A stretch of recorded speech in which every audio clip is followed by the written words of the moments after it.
सार्थक अंक, यहां से चैप्टर की शुरुआत होती है हमारी सार्थक अंक की। जब हम किसी राशि के मान को लिखते हैं तो उसमें अंकों की संख्या उस मान की संभावित अशुद्धि के साथ लिखते हैं। बिल्कुल सीधी सी बात है कि जब भी हम लोग किसी चीज के मापन को करते हैं तो उसमें जो संभावित अशुद्धि है उसके साथ उसको हम लोग लिखते हैं। उस मापन की शुद्धता को प्रदर्शित करने वाले अंकों को सार्थक अंक कहते हैं। अब कोई भी चीज हम अपन लोग लिख रहे हैं, जैसे मान लो कोई चीज हम लोगों ने तौली और निकली 12.3 किलोग्राम, ठीक है। अपन लोगों ने किसी चीज को तौला, वो लिखी 12.3 किलोग्राम। क्या पता वो 12.301 किलोग्राम हो, क्या हो भाई, हो सकता है, हो सकता नहीं भाई, 0.001 किलोग्राम ज्यादा होगी तो हम लोग माप ही नहीं पा रहे उस चीज को। तो ये जो चीज लिखी है, अपन लोगों ने किसी चीज को मापा है, इसमें लिखा है 12.3 किलोग्राम, इसमें हम लोगों ने अशुद्धि भी लिखी है और शुद्धि भी लिखी है।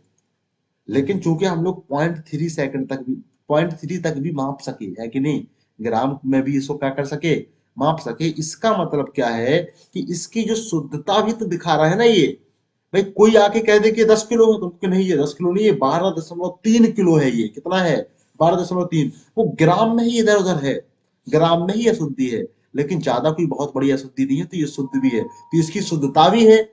उन इसकी शुद्धता को जो बताएगा उसे कहा जाएगा सार्थक अंक।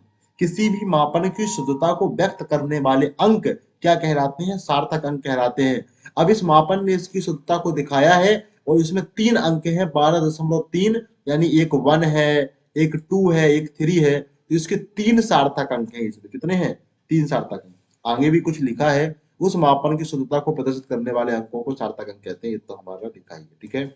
आगे बढ़ते हैं, क्या है। अब देखो, हर चीज को सार्थक अंक नहीं बोला जाएगा, बात को समझना। 1200 लिखा है और लिखा है 12.0। अगर हम आपसे कहें कि 1200 में सिर्फ 2 ही सार्थक अंक हैं और 12.0 में 3 सार्थक अंक है, तो आपको थोड़ा सा क्या होगा, आश्चर्य होगा। अब ये इनके कुछ रूल हम लोग पढ़ लेते हैं तो आपको आश्चर्य नहीं होगा। रूल देख लेते हैं क्या है, ठीक है, 3-4 रूल है। कह रहा सभी गैर शून्य अंक सार्थक होते हैं। शून्य को अगर तुम छोड़ दो तो कोई संख्या लिखी, जैसे 1 2 3 4 5 6 7 8 और 9, इनके अलावा तो कोई गणित में अंक नहीं होते। भाई 1 से लेके 9 के अलावा कौन सा अंक होता है, कहोगे 0 होता है। 0 को छोड़ के बाकी सब अंक कहलाएंगे गैर शून्य। क्या कहलाएंगे, देखो गैर शून्य कहलाएंगे, क्या कहलाएंगे, गैर शून्य। और 0 को छोड़ के जितने भी गैर शून्य अंक हैं, अगर वो किसी संख्या के अंदर आ रहे हैं तो वो सारे के सारे सार्थक अंक होंगे। क्या होंगे, जैसे लिखा है 1231 में 4 सार्थक है। क्यों, क्योंकि चारों के चारों क्या है, हमारे अशून्य है, इसमें कोई भी शून्य नहीं है। तो कहानी जो बिगाड़ता है ना सार्थक अंकों की, वो शून्य ही बिगाड़ता है बेटा। कौन बिगाड़ता है, शून्य। तो ये तो समझ में आ गई कि अगर शून्य नहीं है कोई भी अंक है, वो सारे के सारे अंक सार्थक अंक होंगे। दूसरा आ गया, एक पहला वाला तो हम लोग पढ़ चुके हैं, दूसरा है प्रथम गैर शून्य अंक के पहले आने वाले सभी शून्य सार्थक नहीं होते हैं। अगर कोई ऐसी संख्या लिखी है, चाहे वो दशमलव में लिखी, जैसे लिखा है 0.00312, या एक लिखा है 0.00123 4, बात को समझना। अब ये संख्या शुरुआत हो रही है, यहां लिखा है 0.00, लिखा है कि नहीं लिखा है। पहला गैर शून्य अंक क्या है, पहला गैर शून्य अंक है 3। कह रहा है पहले कोई भी संख्या हो, चाहे उसमें दशमलव लगा हो या दशमलव ना लगा हो, अगर इस पॉइंट में अगर जोड़ना है तो आप ये भी लिख सकते हो कि दशमलव की स्थिति का कोई प्रभाव नहीं पड़ेगा। अब जो तुमको पहले वाला अंक मिला है उसके पहले जितने भी शून्य हैं वो सारे के सारे क्या होंगे, सार्थक अंक नहीं होंगे, कोई भी उनमें से सार्थक अंक नहीं होगा। काउंटिंग वहीं से शुरू होगी जहां से तुम्हें पहला अंक मिलेगा गैर शून्य। पहला अंक यहाँ पे 3 मिला है, क्योंकि यहाँ दशमलव लगा है, दशमलव के बाद के 0 सार्थक होते नहीं। ऐसे हमने नहीं बोला कि दशमलव के बाद के शून्य के सार्थक होते हैं। लेकिन काउंटिंग तब शुरू होगी जब तुम्हें पहला गैर शून्य मिल गया। पहला गैर शून्य तुमको मिल गया 3, तो 3 के पहले के जितने भी 0 हैं वो कोई भी सार्थक नहीं होंगे। इसमें 3 सार्थक अंक है, 3 1 और 2, ठीक है। ये क्या है, 000 दशमलव लगा हो या ना लगा हो, पहला गैर शून्य अंक है हमारा 1। 1 के पहले जितने भी 0 आएंगे ये सारे के सारे हमारे सार्थक नहीं होंगे। ऐसे भी लिख सकते थे, किसी संख्या के प्रारंभ में आने वाले शून्य सार्थक अंक नहीं होते हैं, ठीक है। आगे बढ़ते हैं, आगे आगे बढ़ते हैं, देखते हैं क्या है। लिखा है दो गैर शून्य अंक के मध्य आने वाले, राजस्थानी लोग हो जाएंगे खुश, ठीक है। कह रहा है कि एक एक एक जोक, हम एक वीडियो देख रहे थे, वो आड़ी वाड़ी कैसे बोलते हैं, आड़ी वाड़ी, छोटा सा तो बड़ा अच्छा लगता है उसमें, ठीक है। दो गैर शून्य अंक के मध्य आने वाले शून्य सार्थक नहीं होते हैं। एक अपना और बोलते हैं, सार्थक नहीं होते हैं। मुझे फर्क नहीं पड़ता कि दुनिया मेरे बारे में क्या बोलती है, ऐसे है ना। लेकिन वो भी वेरी वेरी क्यूट है कि नहीं, इस समय उसके ऊपर बड़ा दिक्कतें चल रही हैं, थोड़ा सा लोग उसको बड़ा जलील कर रहे हैं, लेकिन हमें बड़ा अच्छा लगता है, बड़ा क्यूट लगता है एकदम। भगवान की भक्ति की बात करता है कि नहीं, एक अच्छी पॉजिटिव वाइब आती है उससे, ऐसा लगता है। मुझे फर्क नहीं पड़ता कि जमाना मेरे बारे में क्या बोलता है, बस मुझे हमारा कान्हा अपना बोलता है, ऐसे ऐसे बोलता है वो, ठीक है। दो गैर शून्य अंक के मध्य आने वाले शून्य सार्थक होते हैं। अब तुम कोई भी दो गैर शून्य ले लो, जैसे हमने एक संख्या ले ली, जैसे हमने एक संख्या ले ली 3.00123, ठीक है। अगर तुम्हारे दो गैर शून्य अंक है, दशमलव कहाँ लगा है इससे फर्क नहीं पड़ने वाला है, ठीक है। मुझे फर्क नहीं पड़ता।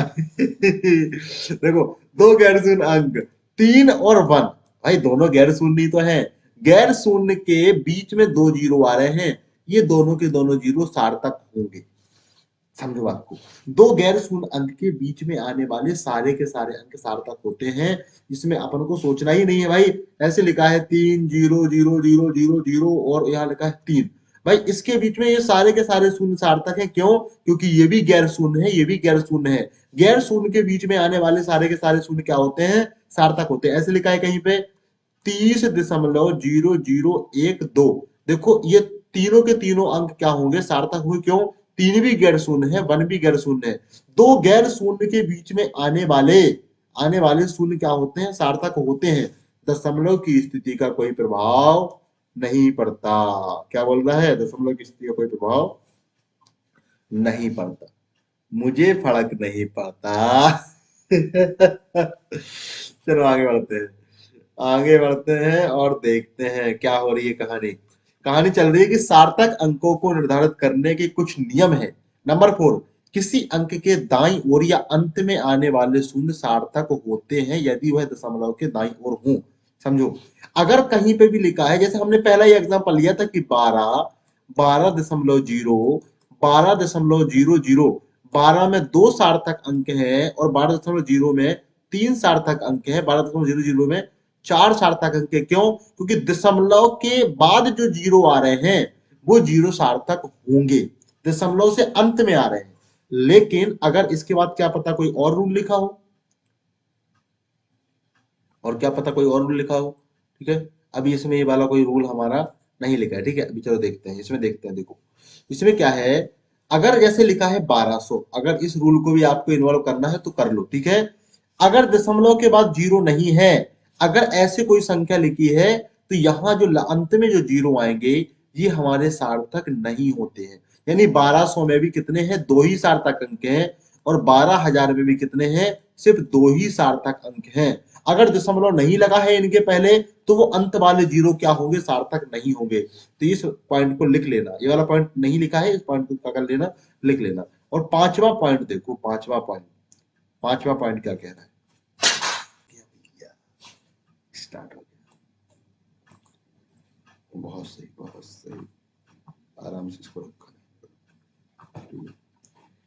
चलो देखो, कह रहा वस्तुओं की गिनती जैसे 2 गेंदें 10 अंडे में सार्थक अंकों की संख्या क्या होती है? अनंत होती है। क्या होती है? अनंत। अब भाई अगर तुम लोग देखो ध्यान से, तुम गिनती कर रहे हो, काउंट कर रहे हो, मान लो गेंद गिन रहे हो, 1 गेंद, 2 गेंद, 3 गेंद, 4 गेंद, 5 गेंद। अब 5 गेंद बोल दिए तुमने, नाप के बोल दिया कि ये 5 गेंद है, तो फिर वो फिक्स हो गई ना कि 5 गेंद है, उसकी शुद्धता भी फिक्स हो गई। अब कोई आकर के उसको ये नहीं बोल सकता कि ये 5.2 गेंद, नहीं, गेंद में ऐसी अशुद्धता होती नहीं। जिसकी शुद्धता ही इतनी प्योर है, एकदम प्योर है, उसके लिए सार्थक अंकों की संख्या क्या होगी? इनफाइनाइटी तो होगी, अनंत होगी। भाई उसकी शुद्धता को कोई क्या दिखाएगा? शुद्धता को दिखाते कि इसमें 2 अंक हैं, 3 अंक हैं, 4 अंक हैं। जिसकी शुद्धता इतनी प्योर है, तो उसकी क्या हो जाएगी? सार्थक अंकों की संख्या क्या हो जाएगी? उसके लिए अनंत हो जाएगी। अगर किसी चीज की तुम काउंटिंग कर रहे हो, उस काउंटिंग के लिए जो सार्थक अंक होते हैं वो क्या होते हैं? अनंत होते हैं। क्या होते हैं? अनंत। चलो आगे बढ़ते हैं।